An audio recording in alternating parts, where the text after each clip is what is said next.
গুৱাহাটীৰ মাজেৰে জোৰ কৰি গ'লে যাব মানুহৰ গালি খাব মোৰ কি আছে মইতো কংগ্ৰেছক হেল্প কৰিছোঁ যে গুৱাহাটীৰ মাজেদি নাযাব গোটেইখন গালি খাব পিছত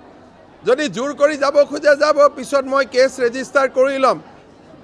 তাতে মোৰ কেভেলকেডত দুটা টাৰ্গেট আছে সেই দুটাক মই পিছত এৰেষ্ট কৰি ল'ম সেই কেভেলকেডত দুজন বদমাছ মানুহ আছে যেতিয়া লাহেকৈ গুৱাহাটী পাৰ হ'ব মই কোনোবা এটা সময়ত দুটাক এৰেষ্ট কৰি ল'ম আমাৰ লগত ক'ত টক্কৰ ল'ব পাৰিব আইন যদি ভাঙে মই ইয়াততো বাধা টাধা নিদিওঁ কেছ ৰেজিষ্টাৰ হৈ কৰি থৈ দিম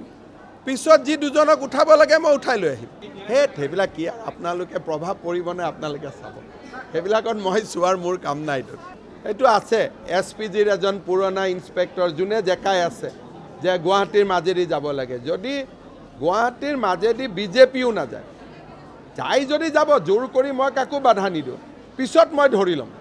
মই জানো কোনে জেক মাৰি আছে কংগ্ৰেছতো সবেই মোক যি কথা কৈয়ে আছে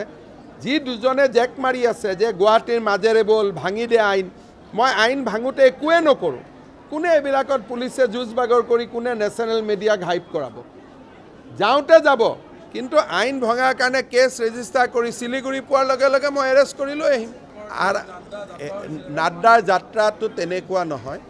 নাড্ডাৰ যাত্ৰাটো দুইফালে মানুহ ৰখি আছে আৰু নাড্ডাৰ এখন গাড়ী গৈ আছে এইটোৰ লগত আপেল আৰু কমলা কম্পেয়াৰ নহয় মই এতিয়াও কৈছোঁ গ'লে যাওক না কিমান সাহ আছে আপোনালোকেও চাই ল'ব